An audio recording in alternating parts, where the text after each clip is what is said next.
आज भुजेली पर्व र पूजा भइरहेको छ।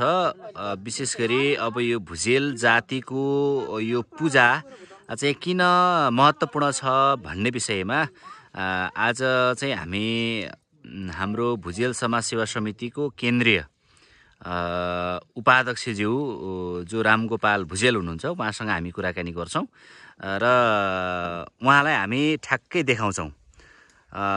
रामगोपाल भुजेलज्यू, स्वागत छ हजुरलाई। नमस्ते नमस्ते, धन्यवाद। अनि के हुँदैछ यहाँ, के को पूजा हुँदैछ? यस्तो छ, यो चाहिँ अब हामी विशेष गरी भुजेल समुदायले चाहिँ यो आजको यो धान्य पूर्णिमाको दिन चाहिँ उधौली पनि भन्छ, उधौलीको पर्वको दिन चाहिँ भुजेली पर्व मान्दै आएको छ भुजेल समुदायले। यो भुजेल समुदायले चाहिँ विशेष गरी यो पर्वलाई चाहिँ आफ्नो चाहिँ राष्ट्रिय पर्वको रूपमा मान्दै आएको छ। आज यो देशैभरि चाहिँ नि र चाहिँ विदेशमा बस्नुहुने भुजेल समुदायले पनि मनाउँछ र चाहिँ यो सामूहिक रूपमा हुने भुजेलहरूले सामूहिक रूपमा मनाउने र चाहिँ छुट्टै छुट्टै हुने भुजेलहरूले चाहिँ आफ्नो घर घरमा पनि मनाउँदै आएको चाहिँ प्रचलन छ। यो चाहिँ हामी परापूर्व कालदेखि हाम्रो बाजे बराजुहरूले चाहिँ बुबाहरूले चाहिँ मनाउँदै आएको यो पर्वलाई चाहिँ हामीले निरन्तरता दिनका लागि हामीले यो पूजालाई चाहिँ मान्दै आएका छौँ। भनेपछि आज चाहिँ सबैतिर छरिएर बसेका भुजेलहरूले चाहिँ यो पर्व मनाउँदै हुनुहुन्छ। खासमा यो पर्वमा चाहिँ जस्तै अब देख्न सकिन्छ यहाँ अब के को पूजा चाहिँ गरिन्छ? यो यस्तो छ, मेन कुरो चाहिँ हामी प्रकृति पूजक हौँ। प्रकृति पूजक हौँ, अब इङ्ग्लिसमा समानिजम पनि भन्छ।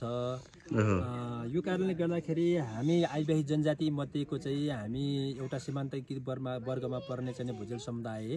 यो भुजेल समुदायले चाहिँ प्रकृतिलाई मान्दै आएको हुनाले प्रकृति 5 वटा तत्त्वलाई हामीले मान्दै आएका छौँ।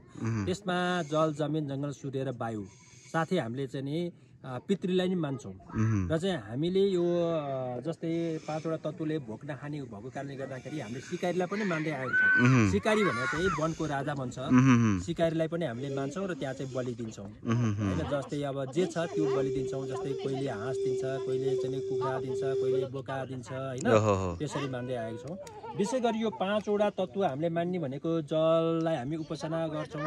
हामीले चाहिँ जमिनलाई र जल, जमिन, जङ्गल, सूर्य र वायुलाई चाहिँ हामीले मान्दै आएका छौँ। विशेष गरी चाहिँ यसले चाहिँ हाम्रो चाहिँ परिवार, छोराछोरी, नातागोता, वृद्ध वृद्धा, युवा युवतीलाई राम्रो होस् होइन। त्यसै गरी हामीले लगाएको चाहिँ बाली नालीहरू चाहिँ सपोर्ट र चाहिँ हामीले पाल्दै आएको वस्तुभावहरू पनि चाहिँ राम्रो होस् भन्नको लागि चाहिँ हामीले यो पर्वलाई चाहिँ विशेष रूपमा मान्छौँ र यो 5 वटा तत्त्वलाई चाहिँ आह्वान गर्छौँ।